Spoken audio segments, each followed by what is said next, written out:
ট্রাকটা এসে সিএনজিটা মাইরা দিছে। মারা যাওয়ার পরে এখানে যে অবস্থা, 3 জন ফুল ডেড। বাংলাদেশে যেন থামছেই না সড়কে মৃত্যুর মিছিল।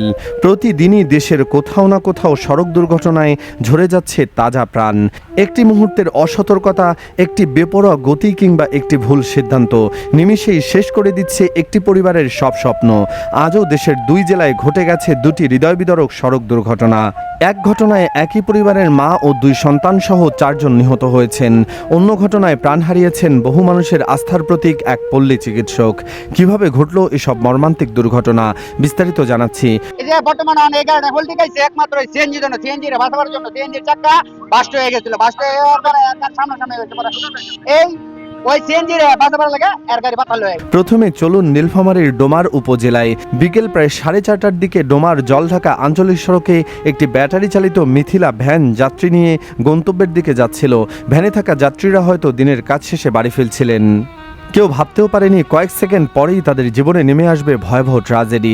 প্রত্যক্ষদর্শীদের ভাষ্য অনুযায়ী পেছন দিক থেকে দ্রুতগতিতে আসা একটি ট্রাক নিয়ন্ত্রণ হারিয়ে সরাসরি ভ্যানটিকে সজোরে ধাক্কা দেয়। সংঘর্ষ এতটাই ভয়াবহ ছিল যে ভ্যানটি মুহূর্তের মধ্যেই দুমড়ে মুচড়ে যায়। চারদিকে ছড়িয়ে পড়ে মানুষের চিৎকার, আতঙ্ক আর কান্না। দুর্ঘটনাস্থলে প্রাণ হারান 2 জন। গুরুতর আহত আরও 2 জনকে স্থানীয়রা দ্রুত উদ্ধার করে ডোমার উপজেলা স্বাস্থ্য কমপ্লেক্সে নিয়ে যান। কিন্তু চিকিৎসকদের সর্বোচ্চ চেষ্টা সত্ত্বেও তাদের জীবন আর রক্ষা করা সম্ভব হয়নি। এই মর্মান্তিক দুর্ঘটনায় নিহত হয়েছেন ভ্যান চালক পরিমল বর্মন, প্রতিমা রানী এবং তার 2 শিশু ছেলে পিতস্ত ও যাদব। একটি পরিবারের 4টি প্রাণ একসঙ্গে ঝরে যাওয়ার এই ঘটনা পুরো এলাকাকে স্তব্ধ করে দিয়েছে। যে মা কিছুক্ষণ আগেও সন্তানদের বাড়ি ফিরে নিয়ে যাচ্ছিলেন, সেই মা আর তার 2 সন্তান একসঙ্গে চলে গেলেন না ফেরার দেশে। দুর্ঘটনার পরপরই স্থানীয় বাসিন্দারা উদ্ধার কাজে ঝাঁপিয়ে পড়েন। কেউ আহতদের হাসপাতালে পৌঁছে দেন, কেউ নিহতদের স্বজনদের খবর দেন। কিন্তু সব চেষ্টা ব্যর্থ করে 4টি প্রাণ নিভে যায় চিরতরে। ডোমার থানার ভারপ্রাপ্ত কর্মকর্তা জানিয়েছেন, আইনি প্রক্রিয়া শেষে মরদেহ স্বজনদের কাছে হস্তান্তর করা হবে। একই সঙ্গে দুর্ঘটনার প্রকৃত কারণ উদ্ঘাটনে তদন্ত চলছে। এবার চলুন কুষ্টিয়ার খোকসা উপজেলায়। একই দিনে সেখানেও ঘটে আরেকটি প্রাণঘাতী দুর্ঘটনা। উপজেলা ভূমি অফিসের পরিত্যক্ত ভবনের সামনে একটি প্রাইভেট কার নিয়ন্ত্রণ হারিয়ে পথচারী এবং একটি পাখি ভ্যানকে ধাক্কা দেয়। মুহূর্তের মধ্যে রাস্তা জুড়ে সৃষ্টি হয় বিশৃঙ্খলা। দুর্ঘটনায় গুরুতর আহত হন স্থানীয় পল্লী চিকিৎসক দিলীপ ভৌমিক, মোহাম্মদ ইকবাল কাজী এবং মোহাম্মদ সাইদুল ইসলাম।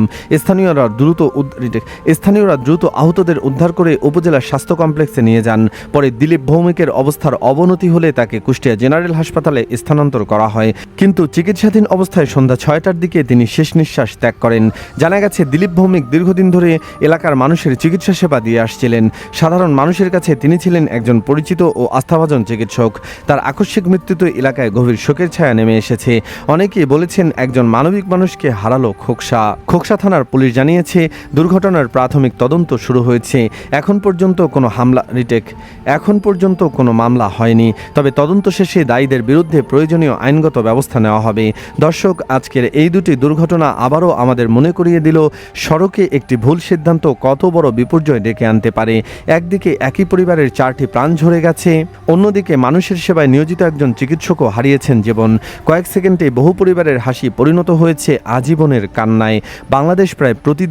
বাংলাদেশে প্রায় প্রতিদিনই সড়ক দুর্ঘটনার খবর আসে, কিন্তু প্রশ্ন থেকে যায়, কেন এই মৃত্যু মিছিল থামছে না? শুধুই কি বেপরোয়া গতি, নাকি সড়ক ব্যবস্থাপনা, যানবাহনের ফিটনেস, ট্রাফিক আইন বাস্তবায়ন এবং সচেতনতার ঘাটতিও এর জন্য সমানভাবে দায়ী?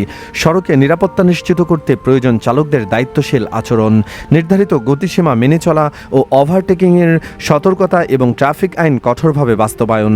একই সঙ্গে পথচারীদেরও সচেতন হতে হবে, কারণ সড়ক নিরাপত্তা নিশ্চিত করা শুধু সরকারের নয়, আমাদের সবার দায়িত্ব। আপনার মতে এই ধরনের দুর্ঘটনা কমাতে সবচেয়ে কার্যকর পদক্ষেপ কী হতে পারে? আপনার মূল্যবান মতামত কমেন্টে লিখে জানান। আপনার একটি সচেতনতামূলক মন্তব্য হয়তো অন্য কাউকে সতর্ক হতে সাহায্য করবে। ভিডিওটি গুরুত্বপূর্ণ মনে হলে অবশ্যই লাইক ও শেয়ার করুন, যাতে আরও মানুষ সড়ক নিরাপত্তা সম্পর্কে সচেতন হতে পারেন। দেশের নির্ভরযোগ্য ও সর্বশেষ সংবাদ সবার আগে পেতে আমাদের চ্যানেলটিকে সাবস্ক্রাইব করুন এবং পাশের বেল আইকনটি অন করে রাখুন। সবাই নিরাপদ থাকুন, ট্রাফিক আইন মেনে চলুন এবং অন্যদেরও সচেতন করুন। ধন্যবাদ।